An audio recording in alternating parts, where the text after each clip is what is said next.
Before time itself existed, before the world took shape, the universe was nothing but a vast abyss of chaos. A formless void filled with darkness and stillness. There was no light, no sound, no direction, only an endless swirl of the unknown.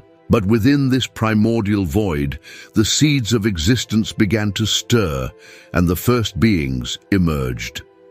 The first to be born was Gaia, the Earth Mother, the great giver of life.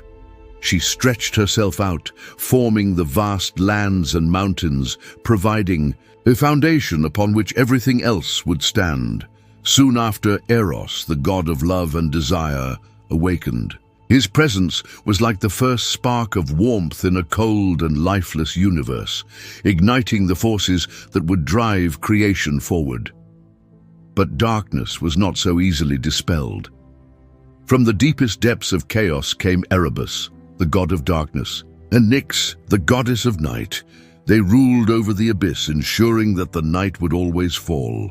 However, their opposites were also born: Ether, the god of light, and Hemera, the goddess of day, who would eventually challenge the dominance of darkness.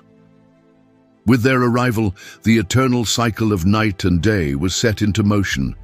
Yet this was just the beginning. The true struggle for power had yet to unfold. Gaia, though powerful, was alone in the vastness of existence.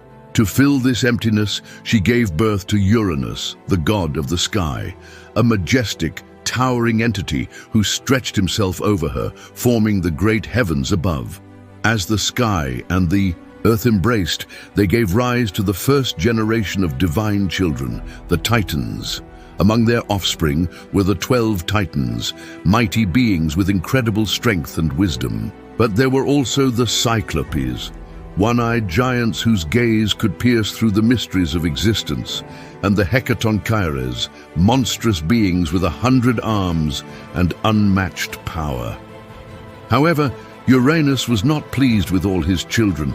He feared the Cyclops and the Hecatoncheires, believing them to be too powerful, too dangerous. So in a cruel act, he banished them deep into the abyss of Tartarus, locking them away in a prison of eternal darkness. Gaia watched in anguish as her children suffered. Her heart filled with rage, and she knew that Uranus's tyranny could not continue. She needed a champion, one of her children brave enough to rise against their father. Among the Titans, the youngest, Kronos, stepped forward. He was cunning, ambitious, and most of all, he despised his father's cruelty. Gaia, seeing his resolve, gifted him with a mighty scythe, forged from her very essence, and urged him to strike. When Uranus descended from the heavens, believing his rule to be unshaken, Kronos seized his chance. He leaped forth from the shadows and swung the scythe with all his might. The heavens trembled, and the sky was split apart as Uranus screamed in agony. His blood spilled across the world, giving birth to new beings, the Furies, spirits of vengeance, and the giants who would later challenge the gods. Defeated and broken, Uranus retreated, never to rule again.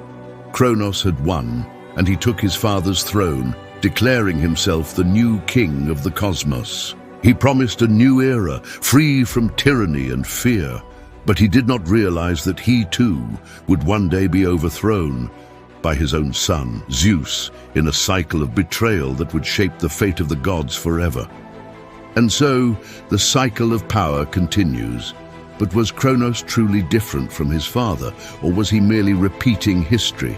What do you think? If you love mythology and legendary stories, make sure to like, comment, and subscribe for more. Let me know your thoughts in the comments, and don't forget to turn on notifications so you never miss the next epic tale. Next time, we uncover the rise of Zeus and the war that changed the gods forever. Stay tuned.